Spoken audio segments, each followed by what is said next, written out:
નમસ્કાર, આપ જોઈ રહ્યા છો સ્પાર્ક ટુડે ન્યૂઝ। અમરેલીમાં 10મી ફેબ્રુઆરીના રાજ્ય સરકારના વિકાસના કાર્યોની શૃંખલાના ભાગરૂપે નગરમાં નાયબ મુખ્ય દંડક શ્રી કૌશિકભાઈ વેકરિયા અને ઇફકોના ચેરમેન શ્રી દિલીપભાઈ સંઘાણીના હસ્તે અમરેલી નગરપાલિકાના 7.51 કરોડના વિકાસના કાર્યોનું ખાતમુહૂર્ત સંપન્ન કરવામાં આવ્યું। સ્વર્ણિમ જયંતિ મુખ્યમંત્રી શહેરી વિકાસ યોજના અંતર્ગત અમરેલી શહેરના વિવિધ વિસ્તારમાં આરસીસી રોડ સહિતના વિકાસના કાર્યોનો શુભારંભ મહાનુભાવોએ શહેરના હનુમાનપરા વિસ્તારના રણુજાધામ સોસાયટી ખાતેથી કરવામાં આવ્યો। આ યોજના અંતર્ગત શહેરના વિવિધ વિસ્તારોમાં cement, concrete road with trimix, wearing coat road અને સાઇડ પેવિંગ બ્લોક નાખવામાં આવશે।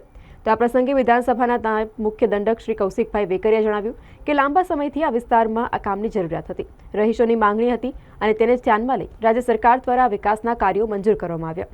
અમરેલી નગરપાલિકાના માધ્યમથી વિવિધ વિકાસના કાર્યો કરવામાં આવી રહ્યા છે અને આગામી 2 વર્ષમાં નગરપાલિકા વિસ્તારને ડસ્ટ ફ્રી બનાવવા માટેનું પણ આયોજન કરવામાં આવ્યું છે। શહેરના વિવિધ વિકાસના કાર્યોની વિગતો આપવામાં તેમણે ઉમેર્યું કે રાજ્ય સરકારે અમરેલીના વિકાસ માટે અનેક કામો મંજૂર કર્યા છે। રાજમહેલના રીડેવલપમેન્ટ માટે 27 કરોડ મંજૂર થયા છે। તો આ સાથે જ કેરિયા રોડ તળાવના વિકાસના કાર્યો માટે 4 કરોડની જોગવાઈ કરવામાં આવશે। આગામી સમયમાં અમરેલી શહેરમાં Kamnath ડેમથી Thebi riverfront science centre સહિતના પ્રકલ્પો નિર્માણ પામશે।